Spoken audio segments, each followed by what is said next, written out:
Like, for instance, I was about to say the name of the street that I lived on, which is probably not a good thing to do. But well, it's just between us. The name of the street I live on has an R in it. There's a clue. And, Mercer. There you go. Damn it, shut up. Welcome to Couch Surfing, the show where miraculous guests look back at their big roles, their little roles, and everything in between. I'm here with Daniel Radcliffe. Yes, Hello. Daniel. Thank you for having me on your couch. Thank you for being here. Yeah, it's awesome. You ready to surf? I'm ready to see some of me acting when I was young, man. This isn't going to be pretty. This is going to be a blast. Let's go. Can we go and see the monkeys, Oh my Dad? God. There's Monkey Island, Andy, and we always bring bananas for them. Wonderful. What's my birthday? Put that kid in a franchise. Get him in.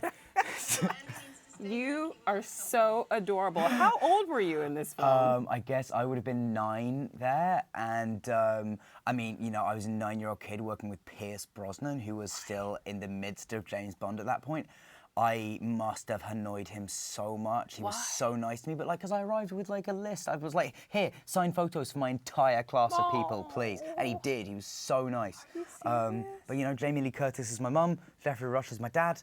Pretty good for my first set of on-screen parents. And you're filming in Panama. And filming in Panama. For most people, you know, that would have been the best cast you ever worked with. Like, that's an amazing thing to get started, and it just so happened that I got Harry Potter next. Yeah. So yeah, but it's crazy to see that. Well, since you brought it up, Yeah. the next clip. Oi, here we go. Let's go. Wow, God, I have not seen this in years.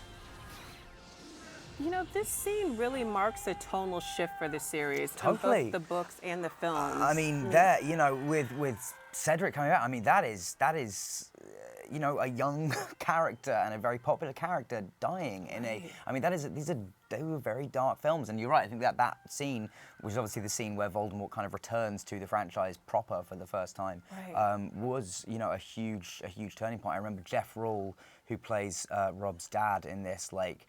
I remember his scene where he comes in and just loses it over the body of his dad it was heartbreaking. The third and fourth film were kind of big moments for me in terms of they were the times that I was like, oh, I really want to do this. Like, I realized I want to like pursue acting kind of after these films are over. Well, speaking of getting older, how has your relationship with Pottermania evolved over the years? I think it's something that I've become more and more comfortable with. When I was young, I met an old punk who had been in a band that I really liked, and so I went up and asked him about it, and he literally just said, like, I don't talk about that. That was kind of sad. I felt it would be kind of sad to look back on this huge period of your life and not embrace it. So, I mean, as much as I'm very happy to be doing other films now, I'm always genuinely very honored when someone comes up and says, you're a huge part of my childhood. You know, for me, that was The Simpsons. Like, The Simpsons was a massive part of my childhood, and I don't say that in a flippant way. Like, I loved it. And the idea that I could occupy that space for somebody else is amazing. You ready to keep surfing? Yeah. All right. Brother. Oh, God. That's Charlie Williams and Marty Lawson next to me. I feel like I need to say that. All these guys, you've got some of my best friends in the crowd here. That's Dave Hull in the back. Dave Hull is walking towards us now. All right, come he on, was my Dave. understudy, and I also used to use his name to check into hotels. Are you kidding? Yeah, because they That's always give awesome. you there he is, Dave. He's going to be so embarrassed when he sees. But now he is on. He's been on Crazy Ex-Girlfriend and is like famous within his own right, and so I can't really use his name anymore when I'm checking into hotels. So until this project, you'd never done an American accent before, is that correct? No, yeah, that would have been true. I had never done one. But that's the thing. I think as an English actor, you kind of grow up doing American accents all the time because we listen to so much like American TV, and when I would give my action figures like accents when I would play with them when they're young, I think I've been practicing my American accent since I was like 6. Up next. You're playing poet Allen I'm playing Ginsberg. Allen Ginsberg. And other than getting a perm, how did you which is prepare to play this character? I didn't. This I iconic just got the character? perm. You just got the perm and yeah, you stopped. I was like, that's it. I'm done. If it takes more than this, I'm not doing it. This was also the film I met my girlfriend on. So it's a very we have a scene with a few scenes together. It'll be a hell of a story to tell our kids one day because of what our characters do with each other. What happens? Well, her character gives my character a in a library. That's how we met. So you know that was the beginning of our beautiful relationship. And one day We happen to have that clip up next. It is, but what's funny is that, and like doing something, this is kind of a perfect example, just because people do often say like, what was it like to grow up on film? And as far as I'm concerned, I didn't. Like all the, I was on set all the time, but all the like private moments of where you grow up were off camera, apart from meeting the girl who is the love of my life and my girlfriend, which is genuinely preserved on film, and our characters are meeting and flirting with each other. So there is this kind of sweet record of us just meeting for the first time and flirting. That is so sweet. Hey, you want to see something really cool?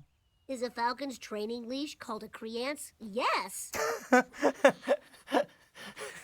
Oh, man. Which I didn't know. No, nor did I. When I got cast as Harry Potter, probably the second or third thought that I had after that happening was, maybe I'll get to be on The Simpsons one day. Are you serious? Like, it was just, it really, like, to me, that was the mark of, like, you've made it. I think I've now done The Simpsons 3 times, which is... And I'm assuming if they called again, you would say yes. Yeah, I'd be, you know, there in a second. Is there a dream character that you would either like to create or reprise for The Simpsons? They could bring me in, tell me to do anything, I would do it. I'll, you know, if any of the original Simpsons cast are leaving, you know, I'll have a go. I can't do any of the voices, but you know, I'll try and come in and do a Hank Azaria or a Harry Shearer and, yeah, see what I can do. I see you doing a little something there. No, I wasn't, but No? thank you. Oh, okay.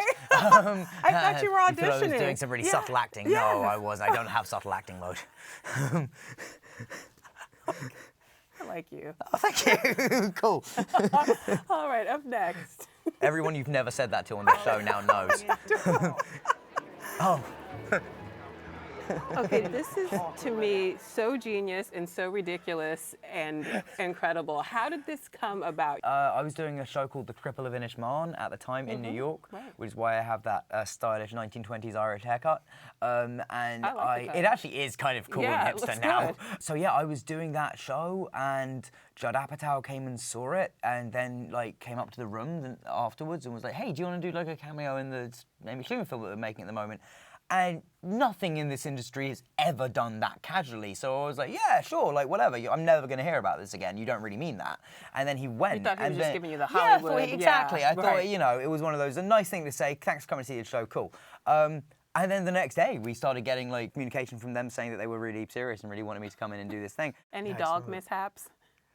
I can't really remember. They were actually, to be fair, for having like 10 dogs on set, it went pretty smoothly. Like that's, yeah, I've had animal scenes go worse than that, I think. So that's, yeah.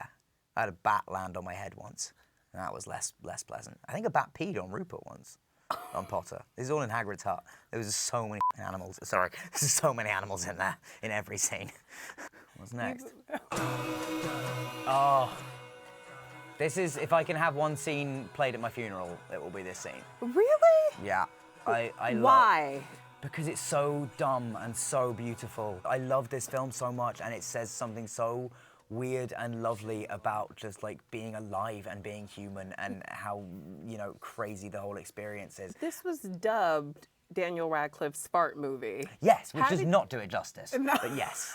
How did you feel about something that sounds so significant to you being reduced to that tagline? It's a blessing and a curse, because yes, it got known as the Daniel Radcliffe farting corpse movie, but that also did get it a lot of attention. Got you. And so people did go to it, possibly some expecting something like that, and then they actually went to it and it was like, oh no, this is actually a weird, beautiful meditation on life. I was quite freaked out when it first came out, because I was like, I thought it, when you've spent so long with something, you kind of can forget how weird it is. It just, the whole thing just makes sense to you, and then it comes out and people are like, whoa, this is super weird. And if it had just been that reaction, I think it would have been upsetting, but because people were eventually able to get beyond that. That's right, they were. It was really, yeah, it was cool. Okay, next up. Laura, approaching. All right. I love this show. Thank you. It's really fun, isn't It's great. It's so much fun. I mean, you play an angel that helps God with his extensive to-do list. Yes, the Answered Prayers department, which is probably a lot less important a department than we would like to think it would be. I mean, you We've wouldn't kind think it of- looks like this. Right, yeah, it's kind of, we have very much, it's a part of department that's been relegated in terms of its importance. Steve Buscemi's God, he's unlike any God I've seen on Yeah. film before. He's Yeah. spiteful. and Well, I mean, depressed. that's the Old Testament. Well, yes. But Well, yes. yes. But yes. no. Old Testament God. Yes, You're it's right, he's very got vengeful. We haven't seen this type of God in a while. No, though. yeah, we've gotten used to sort of nice, comforting Morgan Freeman or things like that. Really quickly before I let you go, if you were an angel in real life, Yeah. which prayer would you answer? I really want a pair of Louboutins. You could answer that prayer. I'll take that. I'll answer that one. I'll go and can angels steal? Like, is it stealing if you're an angel? Size 40, please. Okay. Thank you. 40? 40. That's a size 10. Oh right, okay. I was like, Jesus Christ, that's the biggest thing I've ever heard of. My friend. Thank you so much. Thank That you was so great. much. Thank you. Thank you for surfing by. Miracle Workers premieres February 12th on PBS. See you next week on Couch Surfing. Bye.